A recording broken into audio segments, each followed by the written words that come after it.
Ngobrol seru dan asik seputar rehabilitasi bersama Bareta.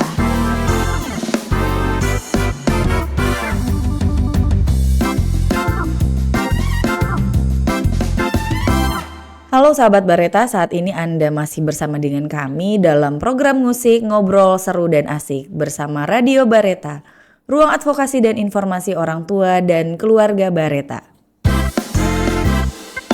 Ngobrol seru dan asik seputar rehabilitasi bersama Bareta.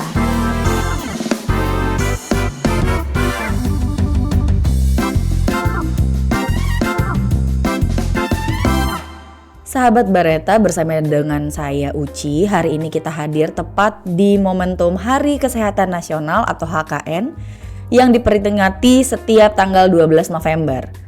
Sejalan dengan semangat HKN, hari ini dalam program musik kita akan mengupas tuntas tentang tema terkait sinergi tenaga kesehatan untuk menjamin pemulihan total. Obrolan kita hari ini tentunya akan sangat menarik, jadi sebelum kita membahas lebih lanjut tentang topik kita pada pagi hari ini, kami mengajak sahabat Bareta untuk menyampaikan pertanyaan, membagikan pengalaman, maupun apabila ada sahabat Bareta yang ingin bertanya secara langsung dengan narasumber kita hari ini, sahabat dapat mengakses www.radiobareta.com pada menu testimoni, atau dapat juga menghubungi kami melalui WhatsApp di nomor 0877 77 165 162. Saya ulangi, di WhatsApp di nomor 0877 77 165 162. Kami Balai Rehabilitasi Tanah Merah ingin juga menyampaikan bahwa layanan rehabilitasi di Balai Rehab Tanah Merah merupakan sebuah proses pemulihan kesehatan yang total yang tentu melibatkan berbagai profesi tenaga kesehatan.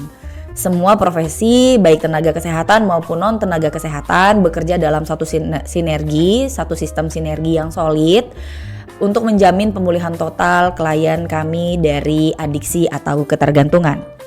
Pada edisi musik kali ini tentu spesial ya, sudah hadir bersama dengan kita profesi kesehatan yang cukup penting gitu ya dalam proses rehabilitasi atau pemulihan klien. Di sini sudah hadir seorang perawat adiksi yang memang fokus tugas sehari-harinya untuk menjaga stabilitas kesehatan fisik klien. Selamat pagi Sis Rosari. Selamat pagi Sis Uci. Baik, boleh sebelum kita masuk ke dalam diskusi atau sharing, kita mau kenalan dulu dong sama Sis Rosari. Boleh dijelaskan biasa di sister di layanan itu sebagai apa, tugas sehari-harinya apa yang dikerjakan? Silahkan. Baik Sis Uci, selamat pagi ya. Halo pagi. Sahabat Bareta. Perkenalkan, nama saya Sis Rosari, saya perawat di Bareta ya, perawat adiksi, dan saya di unit kerja di Klinik Pratama. Baik. Atau juga di MFP, Monitoring Evaluasi Fisik dan Psikososial. Iya. Baik, berarti sehari-hari Sis Rosari adalah seorang perawat yang bertugas di Klinik Pratama, begitu baik, ya? Begitu, seperti itu. Baik, terima kasih Sis Rosari sudah meluangkan waktu untuk hadir di sini, berbagi pengalaman, berbagi ilmu pengetahuan bersama sahabat Bareta. Oke. Kita boleh langsung ya Sis Rosari ya? Boleh. Oke, kita sesuai dengan tema dan momentum hari ini tepat di 12 November yaitu Hari Kesehatan Nasional.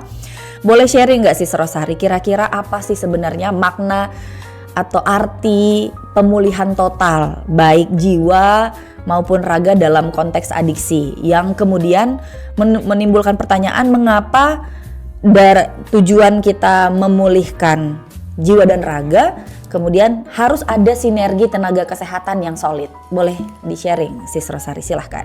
Baik Sis Uci, jadi sebelumnya kita perlu pahami dulu bahwa terutama ini ya keluarga, bahwa adiksi itu adalah penyakit kronis yang menyerang fisik atau raga serta jiwa dan mental klien atau pengguna. Nah, pemulihan total yang dimaksud di Bareta atau di rehab itu bukan hanya sekedar untuk mengatasi atau berhenti menggunakan narkoba saja. Baik. Tetapi ini ada proses transformatif yang bertujuan mengembalikan klien tersebut atau pengguna tersebut ke fungsi kehidupan yang optimal. Nah, saya sebagai perawat di Bareta ya, itu memberikan, bukan biasanya tapi memang memberikan asuhan keperawatan yang bersifat holistik dengan memulihkan kesehatan mental dan spiritual klien atau pengguna itu, membantu mengembalikan fisik atau raga kembali normal, kemudian juga untuk menangani masalah atau penyakit yang mungkin timbul karena penggunaan zat atau penggunaan narkoba dari klien tersebut. Nah, kenapa kita butuh sinergi dengan tenaga kesehatan lain? Dikarenakan adiksi ini mempengaruhi berbagai aspek. Dalam artian ada aspek fisik, mental, dan sosial.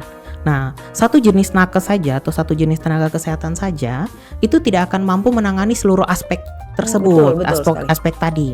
Sehingga untuk mencapai pemulihan yang optimal itu memerlukan kolaborasi atau usaha yang holistik atau mungkin kerjasama yang solid yang melibatkan berbagai profesi baik dari kesehatan maupun dari tenaga non kesehatan. Seperti itu sih Suci ya. Baik, berarti bagus sekali tadi jawaban dari Sis Rosari. Artinya penekanan untuk sahabat Bareta yang saat ini sedang mendengar bahwa perlu dipahami dulu bahwa adiksi, kita balik ke konsep dasar adiksi itu seperti apa, yaitu penyakit kronis ya Sis ya.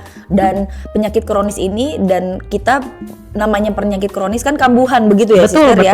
Nah, kemudian adiksi ini harapannya tidak cuman hanya berhenti gitu, karena adiksi ini juga mengganggu kehidupan seluruh aspek kehidupan sehari-hari. Jadi untuk karena aspeknya banyak begitu ya Sister jadi ya, sehingga perlu sinergi dari yang tenaga kesehatan dan maupun tenaga non kesehatan. Baik. Oke, nah kemudian timbul pertanyaan, karena banyak profesi ini Sister, nah itu kan tentu harus ada alurnya, siapa pegang apa, siapa menindaklanjuti bagian apa. Nah, boleh nggak Sis dijelaskan bahwa apakah dia berjalan sendiri-sendiri atau bagaimana alurnya? Dan kemudian Sister sebagai seorang perawat tentu harus tahu nih kira-kira kapan dan di mana seorang perawat harus berkolaborasi atau bersinergi dengan profesi yang lain. Baik. Silakan. Baik sih Suci ya. Untuk alur sinergi yang berjalan ya di Bareta ini berarti secara berurutan, dalam artian tidak terpisahkan. Bukan sendiri-sendiri begitu ya. Bukan sendiri atau bukan masing-masing ya, tapi memang berurutan dan tidak terpisahkan. Dalam artian bisa bersamaan, bisa juga berurutan. Pokoknya dia tidak terpisah seperti itu. Nah, kalau untuk dari perawat sendiri itu pasti dimulai dengan mengobservasi tanda gejala withdrawal. Nah, kemudian putus zatnya, betul. Kemudian mengobservasi tanda-tanda vitalnya. Kemudian mungkin ada pemantauan kepatuhan obat bila klien atau pengguna yang masuk ke kami itu yang mau rehab itu ada diresepkan obat oleh dokter gitu. Kemudian untuk kapan sih bisa beralih ke tenaga kesehatan lain seperti itu. Nah, misal kalau untuk beralih ke tenaga kesehatan, misal ke psikolog misal, itu kapan indikator utama kami waktu klien itu bisa beralih ke psikolog atau bisa siap menerima menerima intervensi dari psikolog. Nah, itu tuh ketika tanda-tanda vitalnya pasti harus stabil ya. Nah, keluhannya memang juga teratasi. Bila ada keluhan fisik, tanda gejala withdrawal yang teratasi atau terkontrol atau mungkin tidak membahayakan gitu, tidak mengancam, tidak mengganggu, betul. Kemudian yang pasti juga klien harus kooperatif ya, untuk menerima bahwa akan dilakukan intervensi dari tenaga kesehatan lain atau tenaga non kesehatan lain seperti itu. Nah, laporan ketidakstabilan ini akan kami berikan atau akan kami biasanya kami handoverkan lah ya ke tenaga kesehatan atau tenaga non kesehatan yang memerlukan untuk klien ini diberikan tindak lanjut seperti itu. Berarti dipastikan dulu bahwa kalau mau masuk ke yang non fisik begitu, dipastikan kondisi fisiknya baik ya, atau setidaknya tidak ada yang terlalu mengganggu begitu ya Sis ya. Dan kemudian kemana dia akan diintervensi tergantung lagi kebutuhan dan permasalahannya begitu ya Sis ya. Kalau memang dia butuhnya ke psikolog, kita akan ke psikolog. Atau kalau misalnya butuhnya hanya konseling dengan konselor, ya berarti dengan konselor begitu ya. Baik. Kemudian tentu dalam proses sinergi ini ya Sis, ada hal-hal yang tentu penting untuk dicermati, untuk dimiliki, hal yang krusial oleh tenaga kesehatan untuk supaya si sinergi ini bisa berjalan dengan baik, yang harapannya bisa menghasilkan layanan yang betul-betul jadi holistik, jadi komprehensif. Betul. Kira-kira sebagai seorang perawat, apa kira-kira yang oh ini harus betul-betul diperhatikan, betul-betul penting untuk dicari tahu, digali datanya, ditanyakan ke klien, diperiksakan, itu kira-kira mungkin ada hal lain yang lebih penting? Kalau Silakan, untuk Sis. hal yang penting ya, atau hal yang krusial yang harus dimiliki ya, itu kalau untuk perawat ya, atau lebih ke tenaga medis, Baik. itu lebih ke data yang valid ya, dan komunikasi yang sesuai standar. Kalau di tenaga medis mungkin biasanya dibilang komunikasi yang terapeutik gitu. Nah, kami dari tim medis itu pasti harus melakukan pemeriksaan dan memberikan laporan kondisi fisik klien atau yang klien yang rehab ya. Itu seperti tanda-tanda vital tadi, seperti mungkin dia ada gangguan pola tidur atau bagaimana, dan kemudian kepatuhan minum obat, pasti juga tanda gejala withdrawalnya, putus zatnya, itu secara objektif ya, secara objektif, tepat waktu, dan tanpa subjektivitas ya, kecuali memang pada saat itu klien memang ada mengeluhkan keluhan sakit fisik ya, mungkin kita memerlukan subjektivitasnya juga, tapi harus didukung oleh data objektif yang ada, Yang bisa diukur gitu ya, Sis, ya? ya betul. Nah, tanpa komunikasi yang solid ya, pasti sinergi ini tidak akan efektif seperti itu. Begitu sih Suci. Baik, artinya dua hal yang tentu sangat penting adalah satu data. Begitu, data yang sudah kita lakukan pemeriksaan, pengkajian, betul. anamnesa Ya, begitu ya. betul. Termasuk ini enggak sih datanya, termasuk pemeriksaan penunjang, laboratorium. iya betul. Oke. Itu yang penting, kemudian komunikasi. Karena kalau komunikasinya tidak efektif, tidak bagus ya akan hasilnya juga akan tidak bagus. Ya, baik. Menarik sekali Sis Rosari. Kemudian menurut Sis Rosari sebagai perawat yang mungkin sudah punya banyak pengalaman ya pada saat berinteraksi dengan klien, pada saat memberikan asuhan keperawatan dan juga melakukan intervensi kepada klien, bagaimana peran Sis Rosari khusus untuk, mungkin karena kalau di klinik Pratama lingkupnya kecil begitu ya, Sis? betul. Oke. Kalau saya bayangkan di klinik Pratama tentu ada dokter atau tim medis lain ya, misalnya kayak laboratorium dan farmasi mungkin begitu. Betul. Nah, kira-kira bagaimana peran Sis Rosari bisa bersinergi dengan dokter, dengan sesama perawat, dengan analis laboratorium, mungkin dengan apoteker, itu bagaimana Sis? Oke, baik. Untuk perawat dan dokter di sini adalah mitra ya. Oh, berarti bukan mitra. Leveling atas dan bawah. Oh bukan, tapi lebih ke mitra. Jadi bisa dijadikan sharing untuk masalah-masalah kesehatan yang mungkin dialami oleh klien. Seperti itu.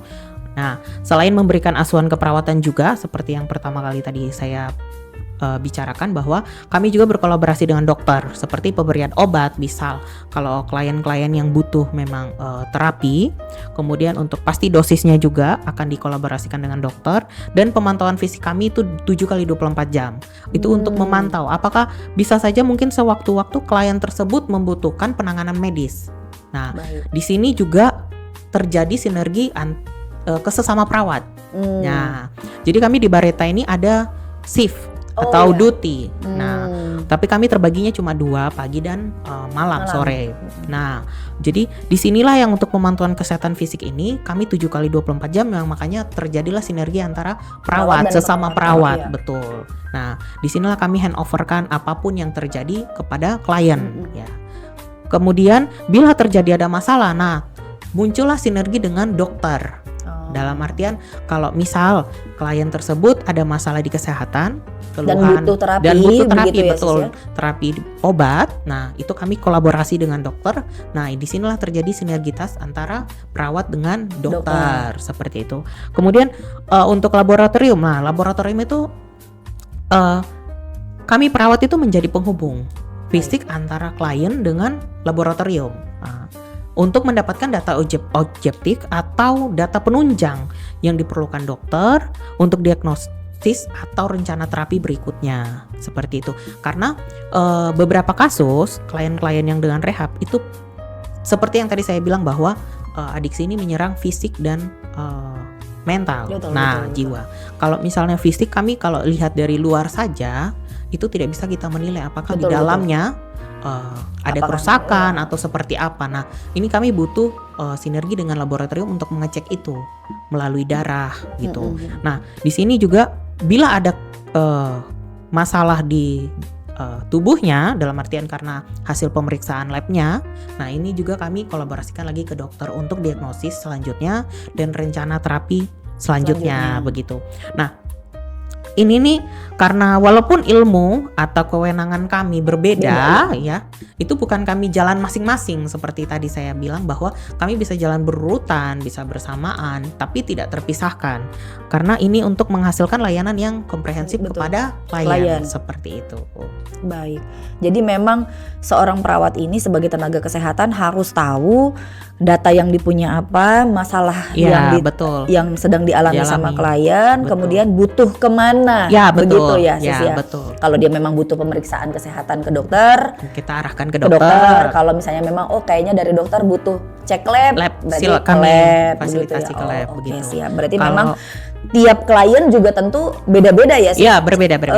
Intervensinya tidak semuanya sama ya, Sis. Berbeda. Oke. Baik.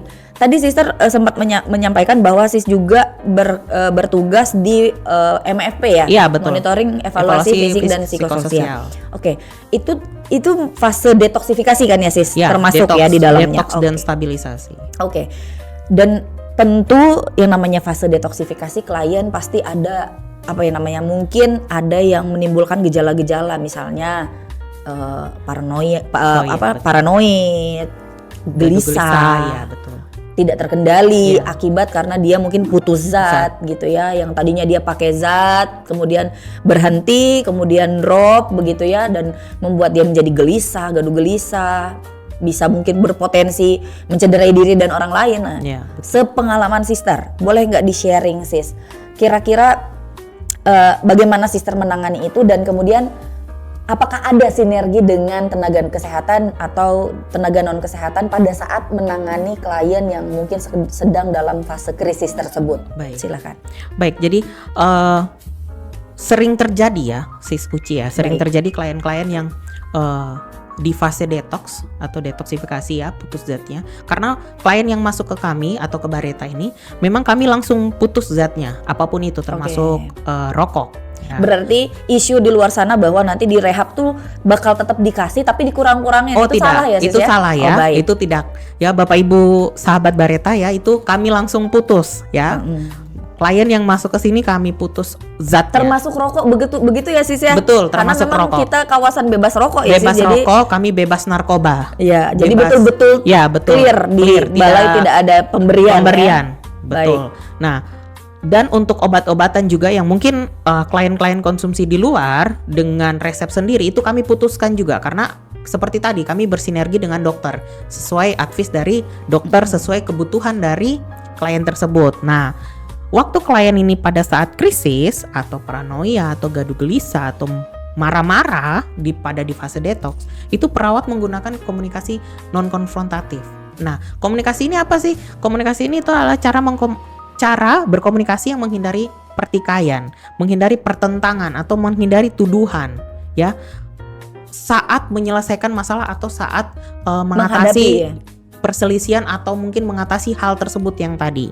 Nah, sehingga klien ini punya kepercayaan kepada kami, kepada perawat, untuk dapat lebih terbuka.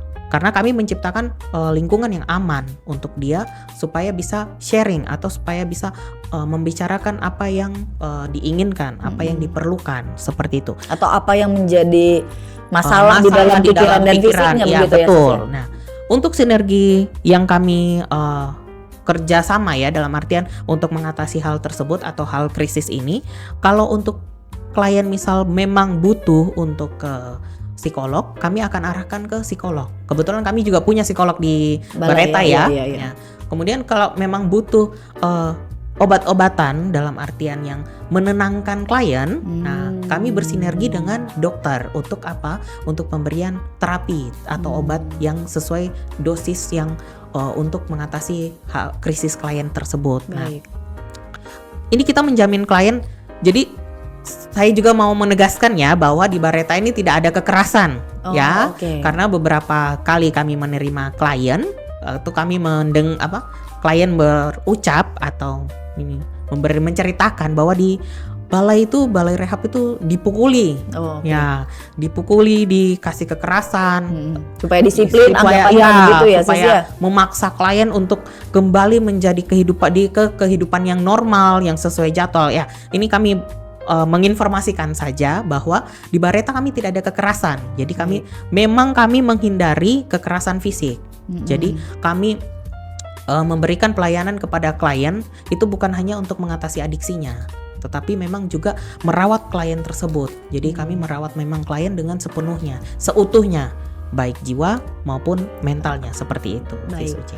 Artinya kalau boleh saya membayangkan sih, kalau misalnya ada klien krisis, kemudian dikomunikasikan, kalau memang masih bisa ditanya gitu, artinya dengan bukan judgement ya. Ya, betul. Kalau kamu krisis kamu adalah orang yang salah, begitu tidak ya, Sis ya. Jadi seorang tenaga kesehatan tentu sudah tahu alur berpikir, oh mungkin memang sedang fase detoksifikasi Ya, yang betul, kemudian menjadi ada ambivalensi, ada gangguan, ada terganggunya mungkin masih terpengaruh oleh ya, zat begitu. Jadi kalaupun misalnya dia gaduh gelisah atau krisis, itu merupakan salah satu proses ya, Sis? Ya, proses pemulihan awal. Ya, awal. betul. Oke, dan kemudian setelah melihat kliennya, setelah berbincang dengan kliennya, dari situ kita memeriksa, dapat data, di situ kita baru tahu, oh iya ini mungkin butuh terapi obat, baru ke dokter, begitu ya, Sis ya. Betul. Kalau butuhnya konseling, mungkin ke konselor atau ke psikolog. klinis. Ya, betul. Baik. Oke. Untuk sebelum kita melanjutkan diskusi ya, Sister dan sahabat Bareta yang saat ini masih mendengarkan program musik, kami tetap membuka ruang diskusi bersama dengan narasumber kita yang saat ini masih berada di studio begitu.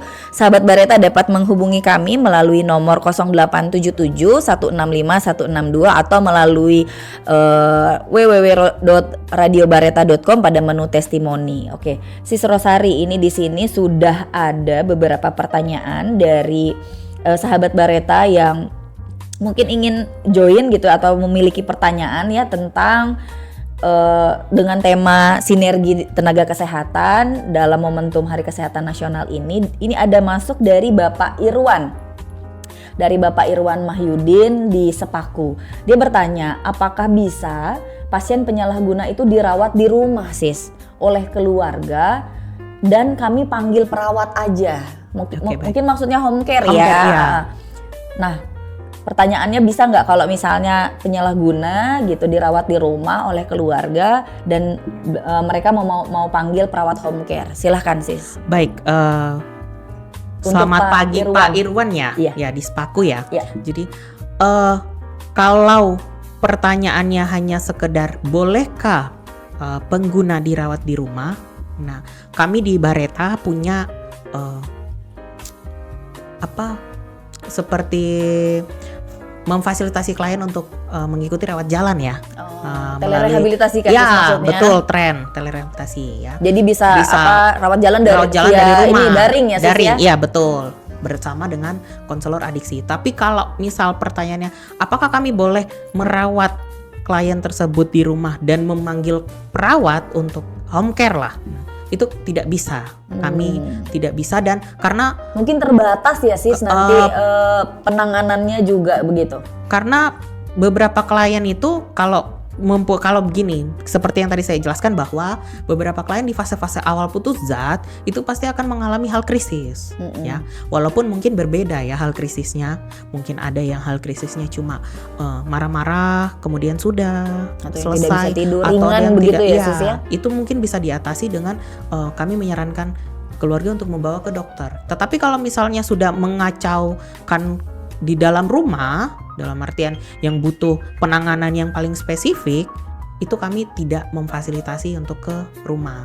Jadi semua perawat atau semua pengguna klien yang mau direhab dan kami bolehkah, maksudnya ditanyakan bolehkah home care, kami menyatakan bahwa tidak bisa seperti itu. Baik. Kalau hanya kesehatan, maksudnya hanya pemantauan kesehatan, kayaknya mungkin bisa ya. Bisa, Tapi bisa. kalau Tapi fokus untuk pemulihan adiksinya sepertinya kurang maksimal, kurang maksimal. Karena kalau perawat saja tentu tidak akan tidak mungkin, bisa karena kami butuh sinergi, gitu sinergi tidak akan holistik ya Sis. Ya betul. Baik. Semoga terjawab Bapak Irwan Mahyudin tadi ya, apakah bisa? Jawabannya untuk penyalahguna dirawat di rumah bisa, karena balai juga menyediakan layanan telerehabilitasi ya. Jadi artinya rehabilitasi dari rumah yang berbasis daring begitu ya. Dan kemudian kalau panggil perawat, kami tidak menyarankan begitu ya. Kami tidak menyarankan. Apalagi kalau misalnya kita kan nggak tahu nih masalahnya ringan sampai berat begitu ya. Kalau hanya untuk panggil perawat, sepertinya mungkin tidak akan terfasilitasi seluruh kebutuhannya. Begitu ya Sis ya? Betul. Oke, pertanyaan selanjutnya Sis dari Yunita. Ibu Yunita ini dari Hulu Sungai Utara. Dia bertanya Sister, bagaimana tenaga kesehatan di BNN memastikan bahwa pecandu itu sudah sembuh, dan kenapa rehab rawat jalan tidak dilakukan seumur hidup? Oke. Pertanyaan pertama mungkin kita satu-satu dulu kali ya Sis ya. Bagaimana tenaga kesehatan di BNN bisa memastikan pecandu itu sudah sembuh? Baik. Ibu Yunita ya? Ya, dari Hulu Sungai Utara. Hulu Sungai Utara. Baik Ibu Yunita. Jadi kalau klien-klien atau pengguna direhab, itu kami bukan dikatakan sembuh setelah klien komplit atau setelah klien keluar dari Bareta atau balai rehab atau rehabilitasi manapun ya, itu bukan sembuh tetapi pulih. Dalam artian kami membantu klien mengembalikan kehidupan yang sebelumnya fungsinya normal, ya, Sis, betul ya? Fungsi kehidupan klien yang sebelumnya normal tanpa penggunaan, kami bantu untuk mengembalikan fungsinya ke yang kembali normal tanpa penggunaan. Jadi kami memulihkan, bukan menyembuhkan. Dikarenakan tadi seperti tadi saya katakan dari awal bahwa adiksi itu adalah penyakit kronis yang memang kambuhan dan butuh perawatan terus-menerus dari klien tersebut yang harus libatkan juga copingnya gitu, manajemen dirinya seperti itu. Nah, kemudian pertanyaannya Sister, bagaimana tenaga kesehatan memastikan bahwa pecandu ini sudah pulih begitu ya? Ya, baik.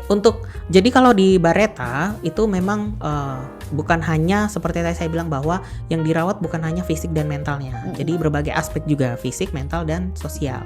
Misal fisiknya sudah stabil ya, seperti tadi kita memantau tanda-tanda putus zatnya, withdrawal ya, itu sudah stabil, sudah tertangani, terkontrol, dan tanda-tanda vitalnya stabil, keluhannya pun juga berkurang atau memang tidak ada. Kemudian misal dia butuh terapi atau pengobatannya yang sudah selesai, dalam artian tidak ada pengobatan yang dia terima, mungkin bisa berlanjut ke memulihkan ke fase mentalnya atau ke aspek psikolognya ya. Nah, itu akan bertemu dengan psikolog. Nanti ada penilaian sendiri dari psikolog kami. Nah, kemudian nanti akan kami teruskan lagi ke memulihkan aspek sosialnya, itu bertemu lagi dengan konselor adiksi seperti itu. Nah, kami bersinergi untuk mengatasi aspek yang mempengaruhi kehidupannya. Nah, sehingga nanti ada penilaian tersendiri atau dari berbagai aspek ini untuk apakah ini klien sudah bisa layak selesai rehab dan pulang untuk dikembalikan ke kehidupan sosialnya begitu. Seperti itu Ibu Yunita. Baik. Pertanyaannya tadi masih ada Sister, kenapa rehab rawat jalan tidak dilakukan seumur hidup? Oh iya, masih ada ya. Iya Sis, ini pertanyaannya ada dua tadi. Yang keduanya adalah kenapa rehab rawat jalan tidak dilakukan seumur hidup? Mungkin Ibu Yunita mendengar bahwa pemulihan itu akan berjalan seumur hidup. Ya, kemudian bertanya kenapa nggak rawat jalan aja seumur hidup? Baik, begini. Mungkin begitu. Jadi ya Ibu Yunita, bahwa kami rehabilitasi ini kan seperti saya katakan tadi bahwa kami membantu klien memulihkan ya, memulihkan kehidupan atau fungsi kehidupannya ke kembali normal. Nah, kapan sih kami bisa bilang bahwa ini fungsinya sudah bisa kami nilai bahwa ini normal nih. Nah, makanya kami kembalikan ke sosial, dalam artian dia bersosialisasi keluar tanpa penggunaan, supaya untuk melihat apakah dia sudah mampu untuk mengatasi hal-hal atau masalah yang terjadi tanpa penggunaan narkobanya, seperti itu. Kalau misal kami melakukan tren atau telerehabilitasi atau rehabilitasi yang terus berkepanjangan, kami bukan takutkan tapi lebih bagaimana klien ini kita bisa menilai bahwa dia sudah siap untuk kembali ke masyarakat. Oke. Kami tidak bisa melihat karena di sini tadi saya bilang bahwa kami di sini membantu. Kalau kami bantu terus menerus, itu tidak bisa. Takutnya klien punya ketergantungan untuk akhirnya tidak independen begitu ya Sis ya. Tidak ada kemandirian untuk klien tersebut kembali ke lingkungan masyarakat seperti itu. Baik. Memang untuk Bu Yunita ya, semoga terjawab ya dua pertanyaannya. Jadi memang pemulihan itu seumur hidup Ibu Yunita, betul. tapi artinya kita di rehabilitasi itu memberikan modal supaya bisa berfungsi sosial sebagaimana mestinya tanpa penggunaan zat gitu, betul. tanpa di bawah pengaruh zat begitu ya. Betul. Oke, ada lagi pertanyaan Sister. Dari Suri Bujalemba. Saya kurang tahu ini, mohon maaf ya kalau misalnya ada salah penyebutan nama ini Bapak atau Ibu begitu ya. Suri Bujalemba dari Waikanan. Pertanyaannya Sister, setahu saya ada rehab sosial dan rehab medis. Di momen Hari Kesehatan Nasional ini, apakah fokus layanan medis ketika merehab pasien? Oh, fokus rehab medis itu seperti apa Sister? Oh, baik. Pak Suri, Bu, Pak. Saya kurang tahu ini Bapak atau Ibu. Silahkan Sister. Baik, Bapak atau Ibu Suri ya. Dari Waikanan. Jauh ya, Lampung Jauh, ya. Lampung, iya. Ya, baik. Untuk fokus ke rehab medis ya tadi ya pertanyaannya. Baik, kami di Balai Rehabilitasi memang ada rehab medis dan rehab sosial. Ya. Baik. Nah, apa sih fokusnya untuk rehab medis? Nah, seperti tadi saya sudah jelaskan bahwa kami termasuk garda terdepan ya saat penerimaan klien baru ya. Jadi klien memang pertama. awal masuk penerimaan langsung di ke kami, rehabilitasi ya, medisnya. gitu ya, Sis, ya. Untuk apa? Ya seperti tadi kami mengobservasi atau memantau tanda-tanda withdrawalnya, tanda-tanda putus zatnya. Nah, kemudian kami juga memantau tanda-tanda vitalnya sebagai data objektif atau data penunjang ya. Kemudian kami juga memantau bila klien, jadi beberapa klien memang ada membawa obat-obatan yang dikonsumsi dari luar. Baik biasanya dari psikiater atau dari spesialis kejiwaan yang sesuai resep begitu. Nah, itu kami yang pantau, medis yang pantau seperti itu. Jadi kenapa harus fokus ke medis dulu, ke rehab medis dulu? Dikarenakan bahwa kalau klien tersebut langsung masuk ke rehab sosial tetapi dengan tanda gejala withdrawal atau putus zatnya masih mengancam atau masih ada gangguan kesehatan gitu ya. Iya, Sis, gangguan kesehatan. Nah, ini yang buat klien tidak fokus untuk mengikuti di rehab sosial. Programnya seperti nanti ya, Sis, programnya yang akan berat, terganggu. Kriteria yang harus dicapai yang akan terhambat lah untuk dicapai seperti itu. Jadi kami harus pulihkan dulu terkait kondisi masalah medisnya, gitu ya, fisiknya dulu. Nah, itu kami harus pantau, harus kami observasi, harus kami katakan stabil ya, dokter, perawat dan tenaga medis lainnya katakan stabil. Nah, baru akan dipindahkan atau melanjutkan ke rehab sosial seperti itu. Baik, semoga terjawab ya Bapak Ibu Suri Bujalemba ini dari Waikanan. Tadi sudah dijawab dengan sangat luar biasa oleh Sis Rosari. Kemudian ada dari Bapak Andri Gunawan di Samarinda. Banyak ya? Iya, banyak Sis, ya? banyak rame ini pada saat momen Hari Kesehatan Nasional nih, banyak yang memberikan atensi begitu ya. Dari Bapak Adri Gunawan di Samarinda. Sis Rosari, terima kasih sudah merawat saya saat direhab di sana. Semoga Sis Rosari tetap baik kepada klien ya. Terima kasih Bapak Adri ya. Iya, Adri Gunawan. Baik, mungkin saya yang ya, tidak mengingat karena memang banyak ya. Iya, mohon maaf. Kembali Bapak. Baik. Adri Gunawan. Adri Gunawan. Siap. Ada lagi Sister, ini yang bertanya. Bapak Marwan Alatas dari Balikpapan, apakah ada sinergi nakes BNN dengan Fasiankes yang lainnya setelah selesai rehab untuk pemantauan pemulihan klien? Baik. Silakan. Ini dari Bapak Marwan Alatas. Baik, Bapak Marwan ya. Kami punya sinergi, pasti kami punya ada sinergi dengan Faskes lain ya. Betul. Atau tenaga medis dari luar balai, itu kami punya sinergi. Seperti kalau misal beberapa kan tadi seperti saya jelaskan bahwa kami ada pemeriksaan penunjang atau laboratorium. Nah, dari hasil laboratorium itu bisa saja terdapat beberapa penyakit yang mungkin harus di follow up atau ditindaklanjuti ke Fasiankes yang lebih tinggi atau mungkin ke spesialis yang lebih tinggi atau di luar balai. Nah, itu kami juga ada sinergitas terkait hal itu untuk penanganannya. Dan misal kalau pengobatan, dalam artian pengobatannya sudah selesai, itu kami pasti akan memberitahu ke klien atau memberikan edukasi bahwa klien tersebut harus memeriksakan kembali, Kontrol gitu ya, betul, Sis, ya? kontrol ke fashiankes atau ke spesialis yang sebelumnya sudah kami fasilitasi supaya terjadi penyembuhan yang total untuk penyakitnya ya, bukan untuk adiksinya, sehingga pemulihan adiksinya juga berjalan dengan pengobatan atau penyembuhan dari fisiknya tersebut. Seperti itu. Artinya bukan berarti rehabnya selesai terus kemudian pengobatannya yang harusnya terus-menerus itu juga ikut berhenti, tidak seperti seperti itu ya, itu Sis, ya. Kami pasti akan memberikan edukasi. Ya, seperti misal saja saya memberikan satu contoh ya, klien-klien dengan hepatitis C. Jadi kami memang beberapa kali mendapatkan klien-klien dengan penyakit hepatitis C setelah pemeriksaan penunjang atau pemeriksaan lab ya. Sehingga klien-klien ini akan kami bantu fasilitasi atau kami kolaborasikan juga memang dengan fashiankes yang lebih tinggi dari kami untuk pengobatan hepatitis C itu. Misal hepatitis C-nya harus diobati di dalam kurun waktu 3 bulan misal. Nah, setelah 3 bulan di balai rehab, pengobatannya atau minum obatnya selesai, karena kepatuhan minum obat dan keteraturan minum obat itu kami yang pantau seperti itu. Itu kalau sudah selesai pasti akan ada kontrolnya lagi untuk mengetahui apakah virus ini masih ada di dalam darah, apakah tindak lanjut selanjutnya ini seperti apa. Nah, saat klien itu komplit atau selesai rehab, kami akan memberikan edukasi dan berkas-berkas yang diperlukan kembali kepada klien untuk klien mengontrol atau memantau sendiri ke rumah sakit atau fashiankes yang memang dekat dari wilayah kerjanya terkait penyakitnya tadi, seperti hepatitis C-nya tadi, seperti itu. Baik. Begitu juga dengan penyakit jiwa atau mental. Jadi misal klien tersebut punya, atau seperti tadi karena saya bilang bahwa ini adiksi menyerang jiwa atau mental juga, mungkin klien ini butuh ke psikiater atau spesialis kejiwaan, misal dengan gangguan emosi atau gangguan pola tidur.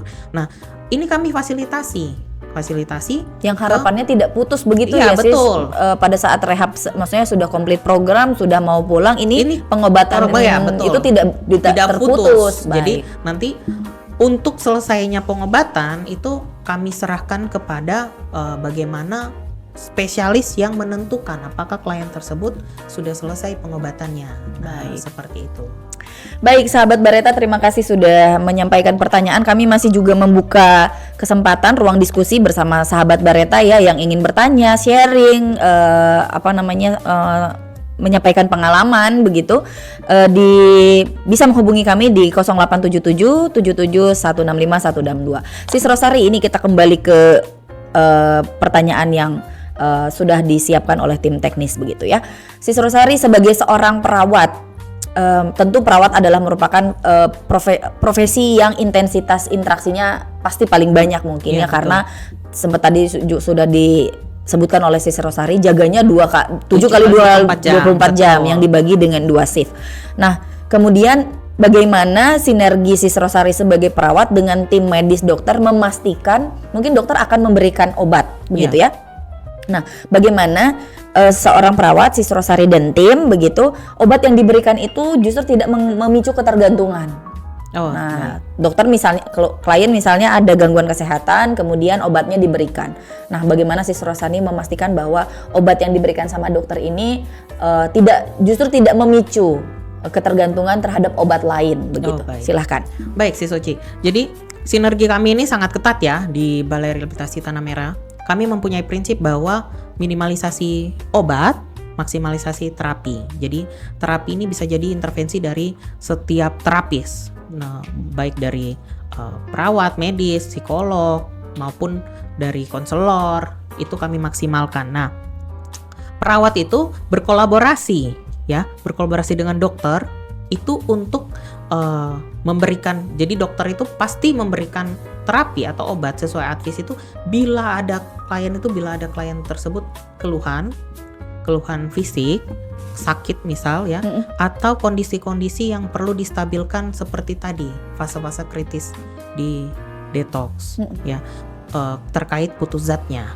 Nah, kami di sini juga memantau, mencatat, berkolaborasi juga setiap perubahan kondisi klien maupun keperluan seperti tadi terapi. Apakah kalau misal terapi klien tersebut sakit dan butuh terapi obat. Nah, terapinya kapan itu dihentikan, kapan harus ditambah, dilanjutkan. Itu kami juga berkolaborasi dengan dokter. Nah, sehingga kami memastikan bahwa ketergantungan dari klien ini tidak ketergantungan dari zat pindah ke medis, pindah ke obat-obatan medis seperti itu. Betul. Jadi kami tidak akan memastikan, akan menjamin bahwa klien tersebut, klien-klien yang masuk ke sini tidak pindah dari ketergantungan narkoba atau ketergantungan zat ke obat-obatan medis seperti itu. Baik. Kira-kira Sis Rosari selama melakukan asuhan keperawatan gitu ya di Balai Rehab Tanah Merah, apa yang menjadi indikator keberhasilan? Tentu seorang profesi punya goals gitu ya terhadap setiap intervensi yang diberikan. Kira-kira apa indikator keberhasilan perawat pada saat memberikan asuhan keperawatan, dan kemudian apakah hanya teratasi withdrawalnya saja misalnya, dan bagaimana indikator ini bersinergi dengan indikator-indikator keberhasilan dari tenaga kesehatan lainnya? Silahkan Sis Rosari. Untuk indikator keberhasilan perawat ya pasti jauh melampaui dari hanya sekedar teratasinya withdrawal ya, seperti itu atau putus zat gitu. Karena fase-fase itu karena withdrawal itu terjadinya pada saat fase awal seperti tadi yang fase detox ya. Kalau keberhasilannya pasti kita lihat dari beberapa aspek ya, beberapa aspek sinergi gitu. Sinergi dengan dokter seperti tadi kan beberapa kali kami bersinergi dengan dokter untuk apakah perlu klien ini diberikan terapi obat. Nah itu kami melihat bahwa indikator keberhasilannya klien tersebut patuh terhadap konsumsi obat yang diberikan sesuai advis. Kemudian tidak ada keluhan medis akut atau keluhan medis baru begitu ya.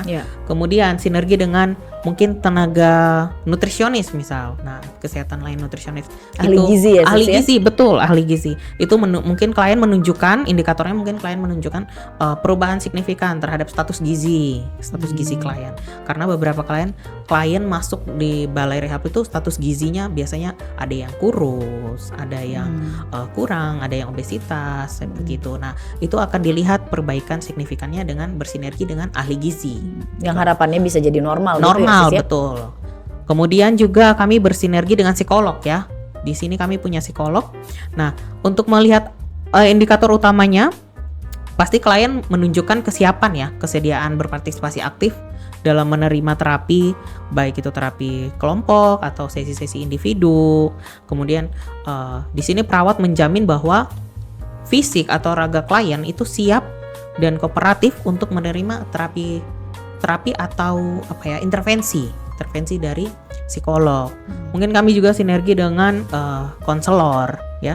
Di situ kami klien menunjukkan bahwa seperti tadi, klien kooperatif, klien sadar mampu untuk menerima atau melaksanakan atau mungkin menunjukkan bahwa klien bisa untuk mengikuti IC individual counseling ya, counseling individu ya, seperti itu.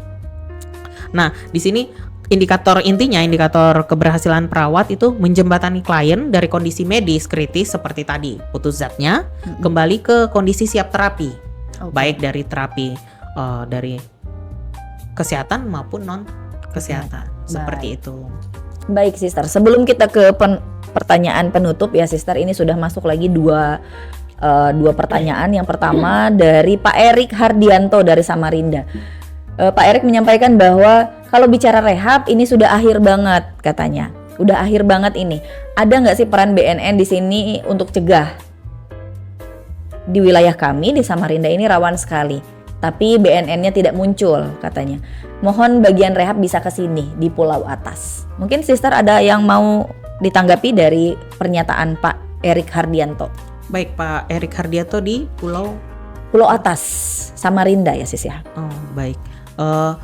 Untuk pencegahannya, memang kami dari BNN itu ada pencegahannya, tetapi mungkin bukan di rehabnya bukan ya. Bukan di Tanah Merah ya. Ya betul, fokus kami hanya memang di rehabilitasi saja. Baik. Ya, kalau untuk pencegahan mungkin Bapak siapa tadi ya? Pak Erik bisa berkolaborasi dengan BNN provinsi ya, Kalimantan Timur Atau BNN di kota ya, Jalan Sis, ya? Jakarta ya, atau dengan BNN Kota Samarinda di Jalan Anggur. Ya. Ya, karena fokus BNNP dan BNNK untuk di Termasuk pencegahan untuk pencegahan ya, Sis, ya? betul. Selain pemberantasan Selain, dan ya, rehab betul. rawat jalan ya, Sis, ya? Ya, kalau untuk kami di Balai Rehab, Bapak, kami hanya fokus ke rehabilitasi, memulihkan kondisi fisik dan mental klien tersebut. Baik, terima kasih. Semoga terjawab ya Bapak Hardianto tadi yang sudah disampaikan oleh narasumber kami, Sis Rosari. Kemudian yang terakhir, Sister, dari sahabat Bareta ada Ibu Nur Indah dari Lombok Timur. Jauh sekali ya Lombok Timur.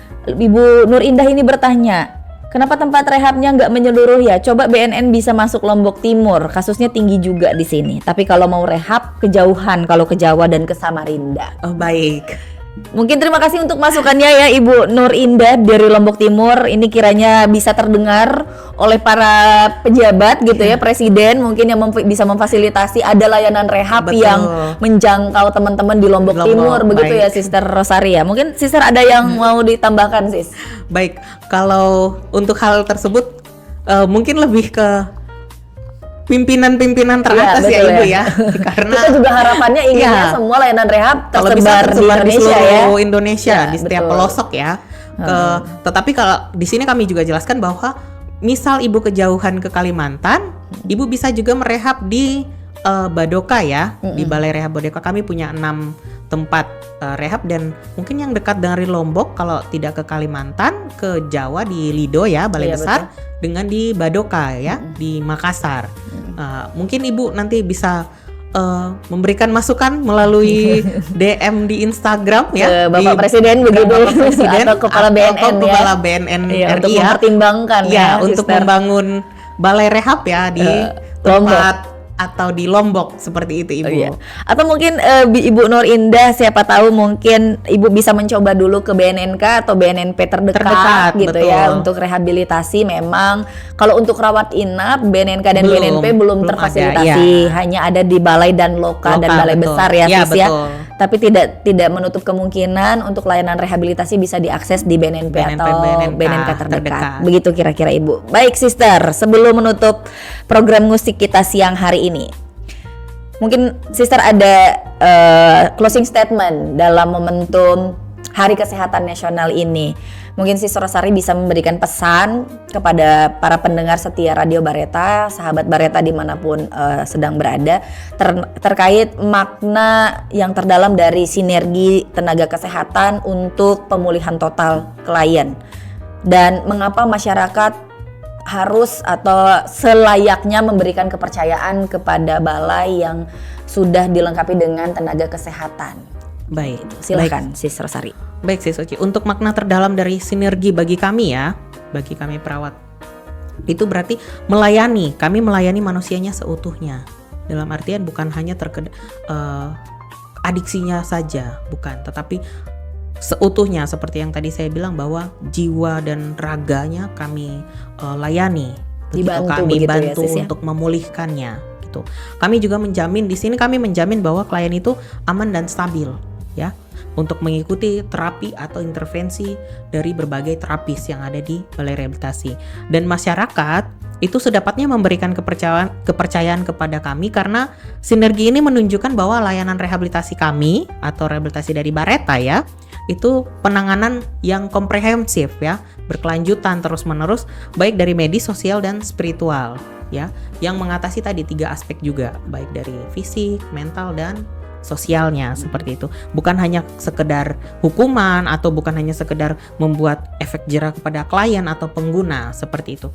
Dan kami juga mengupayakan kondisi fisik klien menjadi optimal, tubuhnya menjadi pulih, karena tubuh yang pulih itu adalah fondasi yang wajib dimiliki agar masalah psikologi atau jiwa atau masalah fisiknya dapat ditangani secara berkesinambungan, seperti itu.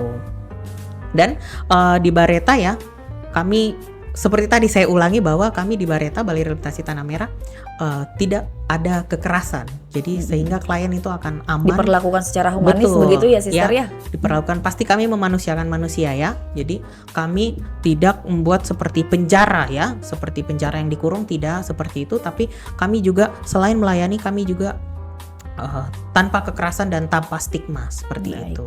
Itu juga kita menjalankan amanat undang-undang ya, di Iya, mana betul. dinyatakan bahwa penyalahguna adalah korban. Artinya betul. kita bukan memperlakukan klien yang sudah mau pulih gitu sebagai hukuman yang Iya, seperti tadi betul. disampaikan Sis Rosari ya, gitu. Baik, terima kasih banyak Sis Rosari untuk waktunya, untuk Baik. sharing pengalamannya. Semoga apa yang disampaikan bermanfaat ya, Ya. tentu untuk sahabat Bareta dan Betul, perbaikan layanan di Balai Rehab Tanah Merah. Baiklah sahabat Bareta, tentu sungguh obrolannya sangat mencerahkan dan sangat mendalam ya di momen Hari Kesehatan Nasional ini. Kemudian dari diskusi ini kita juga dapat mengambil kesimpulan dan pemahaman penting bahwa pemulihan total dari adiksi adalah bukan merupakan proses yang dapat dilakukan satu profesi kesehatan, betul. begitu, melainkan hasil dari sinergi dalam lingkup tenaga kesehatan, sinergitas tenaga kesehatan dan non tenaga kesehatan. Yang perlu disampaikan juga bahwa sinergitas dari tenaga kesehatan dan non tenaga kesehatan itu merupakan proses pemulihan yang dimulai dari tim medis baik dokter maupun perawat, di mana menstabilkan fisik yang kemudian menciptakan fondasi bagi tim psikososial seperti konselor dan psikolog untuk memulai terapi mental yang efektif. Betul. Kemudian keberhasilan sejati juga merupakan hasil kerjasama seluruh profesi yang memastikan indikator jiwa dan raga klien tetap pulih, sehat secara optimal, secara simultan. Komitmen bersama juga tentu sangat penting untuk melakukan intervensi sesuai dengan hasil dan data pemeriksaan yang valid dan menghormati kompetensi masing-masing profesi yang demi menjamin layanan komprehensif dan tentunya bebas dari stigma. Tentu sahabat Bareta, kami berharap obrolan yang saat ini sudah dilakukan semakin menegaskan bahwa sinergitas tenaga kesehatan menjadi komitmen Balai Rehabilitasi BNN Tanah Merah untuk memberikan layanan yang profesional dan komprehensif sejalan dengan semangat Hari Kesehatan Nasional. Untuk sahabat Bareta yang ingin mengakses layanan secara mudah, sahabat dapat mengakses layanan kami melalui www.radiobareta.com. Sahabat bisa mengetik pada fitur search browser di sahabat Bareta. Di sana semua layanan kami telah terintegrasi dalam satu platform. Rehabilitasi mudah, gratis dan berkualitas di daratan ibu kota negara Nusantara. Jangan ragu ke Bareta. Demikianlah program musik ngobrol seru dan asik hari ini. Sahabat Bareta dapat menemukan kami di berbagai platform media sosial di @infobnn_rehab Tanah Merah. Kami juga mengajak sahabat Bareta untuk dapat berpartisipasi, memberikan saran topik dalam program musik selanjutnya melalui website kami di www.radiobareta.com pada menu testimoni. Dari studio utama Radio Bareta, saya bersama dengan Sis Rosari dan tim teknis yang bertugas di sini ada Bro Yudis dan Sis Aprilia. Mohon pamit undur diri dari ruang dengar sahabat. Radio Bareta, ruang advokasi dan informasi orang tua dan keluarga. Keluarga sehat, Keluarga bahagia. Ngobrol seru dan asik seputar rehabilitasi bersama Bareta.